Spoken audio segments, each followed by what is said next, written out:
بسم اللہ الرحمن الرحیم۔ السلام علیکم ورحمۃ اللہ وبرکاتہ۔ نور اسلامک ٹیچر کے معزز ناظرین و سامعین، آئیے سب سے پہلے دعا میں شرکت کر لیجئے۔ اللہ رب العزت آپ کی تمام تر ضروریات اور حاجات کو اپنے غیب کے خزانوں سے پورا فرما دے، اور ہر ظالم کے ظلم اور حاسد کے حسد شریر کے شر سے میرا اللہ آپ سب کی حفاظت فرمائے، آمین یا رب العالمین۔ ناظرین اکرام، بلی کے بارے میں آپ جانتے ہیں کہ ایک بڑا ہی خوبصورت جانور ہے اور بڑا ہی پیارا جانور ہے، اور انسانوں کے ساتھ بڑی محبت کرنے والا جانور ہے۔ آج بلی کے ساتھ جڑا ہوا ایک عمل آپ کو میں بتاؤں گا۔ اگر آپ اس عمل کو کریں گے تو انشاءاللہ تعالی اللہ رب العزت اس کی برکت سے آپ کے رزق میں بے انتہا برکت عطا فرما دیں گے۔ آپ کی ضروریات اور حاجات انشاءاللہ تعالی پوری ہوتی چلی جائیں گی۔ آپ جو مانگیں گے آپ کو مل جائے گا۔ بلی کے بارے میں شریعت محمدیہ کے اندر اگر ہم جانتے ہیں، پڑھتے ہیں، سنتے ہیں، تو پھر ہمیں یہی معلوم ہوتا ہے کہ بلی ایک پاک جانور ہے، یہ نجس نہیں ہے، اور بلی کا جوٹھا بھی پاک ہے۔ یعنی اگر بلی کسی برتن میں منہ ڈال لیتی ہے تو وہ چیز ناپاک نہیں ہوتی، وہ پاک رہتی ہے۔ ہاں، اگر بلی کے منہ کو خون وغیرہ لگا ہو کسی چوہے کا جو یہ شکار کر کے آئی ہے، تو پھر وہ چیز ناپاک ہو جائے گی، لیکن عام طور پر ایسا نہیں ہوتا، اس لیے بلی پاک ہی ہوتی ہے اور اس کا جوٹھا بھی پاک ہی ہوتا ہے۔ پانی ہو یا دودھ ہو، آپ اس کو استعمال کر سکتے ہیں۔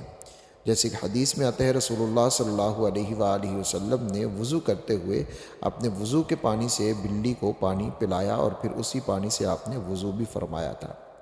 حضرت ابو ہریرہ رضی اللہ تعالی عنہ کا نام کون مسلمان ہے جس کو معلوم نہ ہو، کیونکہ حدیث کی سب سے بڑی تعداد جو ہے وہ حضرت ابو ہریرہ رضی اللہ تعالی عنہ سے مروی ہے۔ تو حضرت ابو ہریرہ رضی اللہ تعالی عنہ کا جو لقب تھا ابو ہریرہ بلیوں والا، تو یہ بھی بلیوں کو پالنے کی وجہ سے ہی تھا۔ وہ چھوٹے بچوں کو اپنے آستینوں میں چھپا لیا کرتے تھے۔ تو اسلام کے اندر بلی کو نجس نہیں کہا گیا، بلکہ رسول اللہ صلی اللہ علیہ وآلہ وسلم نے فرمایا کہ یہ تو تمہارے گھر میں آنے جانے والیاں ہیں، اس لیے ان کا جوٹھا تم استعمال کر سکتے ہو، ان کا جوٹھا ناپاک نجس نہیں ہے۔ تو یہ تو ہمیں پتہ چل گیا کہ بلی کا جو جوٹھا ہے وہ بالکل پاک ہے، اس بارے میں پریشان نہیں ہونا چاہیے، کیونکہ بعض لوگ اگر بلی دودھ میں منہ ڈال لیتی ہے تو وہ اس دودھ کو پھینک دیتے ہیں، وہ اس دودھ کو استعمال نہیں کرتے۔ تو اس لیے آپ اس بارے میں بالکل پریشان نہ ہوا کریں۔ اگر ہم بات کریں بلی کے خواب کے بارے میں، تو بلی کی مختلف تعبیریں ہوتی ہیں۔ اگر آپ بلی کو خواب میں دیکھ لیتے ہیں تو اس کی مختلف تعبیریں ہیں۔ چند ایک تعبیریں میں آپ کو بتاتا ہوں اور پھر وظیفہ بھی آپ کو بتاتا ہوں۔ خواب کے اندر اگر آپ بلی کو دیکھتے ہیں اور بلی آپ کی جانی پہچانی ہے، تو اس کا مطلب یہ ہے کہ آپ اپنے کسی جانے پہچانے اور معروف چور سے آپ کے گھر میں چوری ہوگی۔ اور اگر آپ دیکھتے ہیں کہ بلی کچھ لے گئی ہے، تو اس کا مطلب یہ ہے کہ چور کچھ لے جائے گا۔ اور اگر خواب میں دیکھتے ہیں کہ بلی نامعلوم ہے، جو اس کو پہلے کبھی نہیں دیکھا، تو اس کا مطلب ہے کہ جو چور آئے گا وہ بھی نامعلوم ہی ہوگا۔ اگر دیکھا کہ میں نے خواب میں بلی کو مارا ہے، تو اس کا مطلب یہ ہے کہ وہ شخص چور کو مارے گا۔ اگر یہ دیکھا کہ بلی کا دودھ پیا ہے اور یہ اس شخص کے لیے ہے جو آزاد ہے، تو اس کا مطلب یہ ہے کہ اس کی کسی کے ساتھ لڑائی ہوگی۔ تو اگر کسی نے یہ دیکھا کہ بلی کا گوشت اس نے خواب کے اندر کھایا ہے، تو اس کا مطلب ہے کہ وہ کسی چور کا مال کھائے گا۔ تو بلی کی مختلف تعبیریں ہوتی ہیں۔ بلی کے بارے میں، اس کو مارنے کے بارے میں، ایذا پہنچانے کے بارے میں حدیث شریف میں آتا ہے، رسول اللہ صلی اللہ علیہ وآلہ وسلم نے ایک واقعہ بیان فرمایا کہ بنی اسرائیل کی ایک عورت کو اس لیے جہنم ملی کہ اس نے ایک بلی کو باندھ رکھا تھا، نہ وہ اس کو کھلاتی تھی نہ پلاتی تھی، نہ ہی اس کو وہ آزاد کرتی تھی کہ وہ خود سے کچھ جائے اور کیڑے مکوڑے کھا کر اپنا پیٹ بھر لے۔ تو اس وجہ سے بلی کو اسی حالت میں وہ بلی مر جاتی ہے، تو اس وجہ سے اس بلی کو بھوکے رکھنے کے اوپر اس عورت کو عذاب ہوا تھا۔ اور آپ نے سنا ہوگا کہ بنی اسرائیل کی ہی ایک عورت جو طوائف تھی، ناچنے والی تھی، اس عورت نے راستے میں جب جاتے ہوئے ایک کتے کو پیاسا دیکھا، تو اس نے اپنے جوتے کو اپنے دوپٹے سے یا کسی چیز سے باندھ کر پانی کے اندر اتارا اور اس سے پانی نکال کر اس کتے کو پلایا۔ اللہ رب العزت نے اس کی عمل کی بنیاد کے اوپر اس کی مغفرت فرما دی تھی۔ تو اسلام تو تمام تر جتنے بھی جانور ہیں ان کے حقوق کو بیان کرتا ہے، اور اگر آپ اپنے گھر میں بلی پالتے ہیں تو اس میں بھی بہت ساری برکتیں ہیں۔ لیکن اگر آپ اپنے گھر میں نہیں پالتے لیکن محلے کی بلیاں آپ کے گھر میں آتی جاتی ہیں تو کبھی بھی ان کو مارا نہ کریں، ان کو گھر سے نکالا نہ کریں، بلکہ جو بھی میسر ہو اس وقت میں جو آپ ان کو کھلا پلا سکتے ہیں تو ان کو کھلایا پلایا ضرور کریں۔ بلیوں کے کھانے سے یا جانوروں سے یا دوسری مخلوقات کے کھانے سے رزق کے اندر بہت ہی زیادہ برکت آتی ہے۔ یہ وہ بے زبان ہے کہ جن کے اوپر جب آپ رحم کرتے ہیں اور محبت کے ساتھ ان کو کھلاتے ہیں تو یہ بھی کھلانے والے کے لیے ضرور اللہ رب العزت کے حضور دعا کرتے ہیں اور ان کی دعائیں قبول ہو جاتی ہیں، رزق میں اضافہ ہو جاتا ہے۔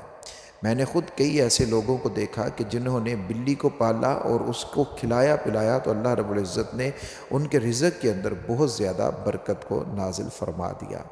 پہلے رزق پورا نہیں ہوتا تھا لیکن پھر اتنا زیادہ ہو گیا کہ ان کی ضرورتوں کے لیے کافی ہونے لگ گیا۔ تو اس لیے آپ بھی کبھی بھی کسی جانور کو خام خواہ میں تکلیف مت دیا کریں، اور اسی طرح اپنے بچوں کو بھی اس کے بارے میں ضرور بتائیں اور ان کو بھی منع کریں اس بات سے، کیونکہ ہم نے دیکھا ہے کہ اکثر بچے بلیوں وغیرہ کو تکلیف پہنچاتے ہیں، مارتے ہیں یا کسی طرح سے بھی ان کو تکلیف پہنچانے کی کوشش کرتے ہیں۔ تو ناظرین اکرام، یہ سارے کام اگر آپ کرتے ہیں تو ان کے کرنے سے بھی آپ کے رزق کے اندر ضرور برکت ہوگی انشاءاللہ تعالی۔ تو جب بلی کو آپ دیکھتے ہیں آپ کے گھر میں آتی ہے اور وہ کھانے پینے کے لیے ہی ظاہر ہے آتی ہے، تو آپ اس کو دیکھ کر اس کے سامنے کچھ نہ کچھ ضرور ڈالیں، اور جب آپ اس کو رزق ڈالیں اس کے سامنے دودھ آپ نے ڈال دیا ہے یا گوشت موجود ہے وہ ڈال دیا یا کوئی بھی ایسی چیز جو بلی کھاتی ہے وہ آپ نے بلی کے سامنے ڈال دی، تو پھر آپ نے اس وقت اللہ رب العزت کے حضور یہ دعا کرنی ہے۔ اس سے پہلے آپ نے 3 مرتبہ درود شریف بھی پڑھنا ہے، آخر میں بھی 3 مرتبہ درود شریف پڑھنا ہے، اور 11 مرتبہ آپ نے پڑھنا ہے یا حی یا قیوم برحمتک استغیث، یا حی یا قیوم برحمتک استغیث، یا حی یا قیوم برحمتک استغیث۔ اور بلی کو آپ نے وہ کھانا یا دودھ وغیرہ جو بھی آپ اس کو کھلا سکتے ہیں وہ آپ نے اس کو کھلا دینا ہے انشاءاللہ تعالی۔ آپ یہ عمل جب بھی کریں گے، جب جب بلیاں آئیں آپ کے گھر میں آپ نے یہ عمل کر دینا ہے، تو اللہ رب العزت اتنا فضل فرما دیں گے کہ آپ کی ضروریات آپ کے لیے مشکل نہیں رہیں گی۔ جیسا کہ آج کل مہنگائی کے دور میں ضروریات کو پورا کرنا بڑا مشکل ہوتا ہے، لیگژری لائف سٹائل تو بہت دور کی بات ہے، ہم اپنی بنیادی ضروریات کو بھی پورا نہیں کر پاتے۔